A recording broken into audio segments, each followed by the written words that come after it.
স্পেনকে হতাশ করলেন দোন্নারুম্মা, ইতালিকে ক্যালাফিওরি। এদিন এক হাড্ডাহাড্ডি লড়াই দেখা গেল স্পেন বনাম ইতালি ম্যাচে। শেষ মুহূর্তে জিয়ানলুইজি দোন্নারুম্মার সকল চেষ্টা ব্যর্থ। চলুন ইতালি বনাম স্পেনের এই ম্যাচটি নিয়ে বিস্তারিত জেনে নেওয়া যাক। এক দলের দুইজনের দুই চরিত্র, একজন নায়ক তো আরেকজন খলনায়ক। ম্যাচের শুরু থেকে শেষ পর্যন্ত স্পেনের একের পর এক আক্রমণ ঠেকিয়ে ইতালির জাল অক্ষত রেখেছিলেন জিয়ানলুইজি দোনারুম্মা, কিন্তু তার সব চেষ্টা বিফলে গেছে সতীর্থ রিকার্দো ক্যালাফিওরির ভুলে।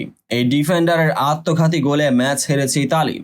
ভ্যালেন্টিন্স এরেনায় বৃহস্পতিবার ইউরোর বি গ্রুপের ম্যাচে ইতালিকে 1-0 গোলে হারিয়েছে স্পেন। এই জয়ে জার্মানির পর দ্বিতীয় দল হিসেবে শেষ 16 টিকিট নিশ্চিত করেছে লা রোজারা।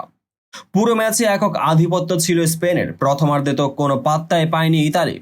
দ্বিতীয়ার্ধে আক্রমণে কিছুটা ধার তোলার চেষ্টা করে আজুরিরা, তবে তার চেয়ে বেশি আক্রমণাত্মক ছিল লা রোজারা। পুরো ম্যাচে 58% সময় বল দখলে রেখে 20টি শট নিয়ে স্পেন, যার 9টি ছিল গোলমুখী। কিন্তু গোলবারের চীনের প্রাচীর হয়ে তাদের বারবার হতাশ করেছেন দোনারুম্মা। বিপরীতে 4 শট নিয়ে মাত্র একটি লক্ষ্য বরাবর রাখতে পেরেছিল ইতালি। এদিন ম্যাচ শুরুর দ্বিতীয় মিনিটে এগিয়ে যাওয়ার সুবর্ণ সুযোগ পেয়েছিল স্পেন, তবে পেদ্রির হেড কর্নারের বিনিময়ে এক হাতে ঠেকিয়ে দেন দোনারুম্মা। এরপর আক্রমণে উঠে ব্যর্থ হন নিকো উইলিয়ামস ও মোরাতা।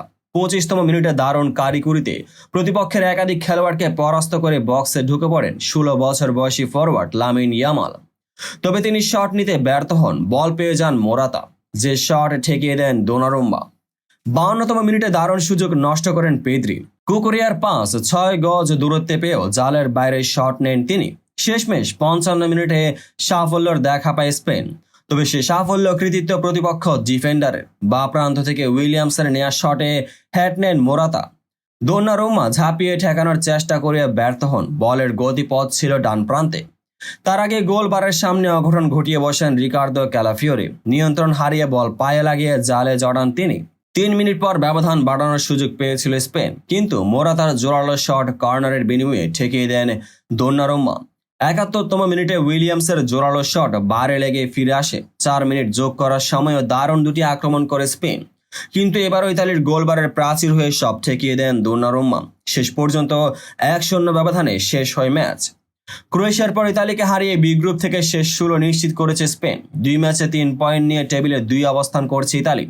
সমান 1টি করে পয়েন্ট নিয়ে 3-এ আলবেনিয়া আর 4-এ ক্রোয়েশিয়া। তো বন্ধুরা, ভিডিওটি যারা সম্পূর্ণ দেখেছেন সবাইকে অসংখ্য ধন্যবাদ। ভিডিও শেষে কমেন্ট সেকশনে আপনার মতামত জানাতে ভুলবেন না, আর চ্যানেলটিকে সাবস্ক্রাইব এবং পেজটিকে ফলো করে পাশেই থাকবেন যাতে পরবর্তী ভিডিওর সকল নোটিফিকেশন সরাসরি পেয়ে যান।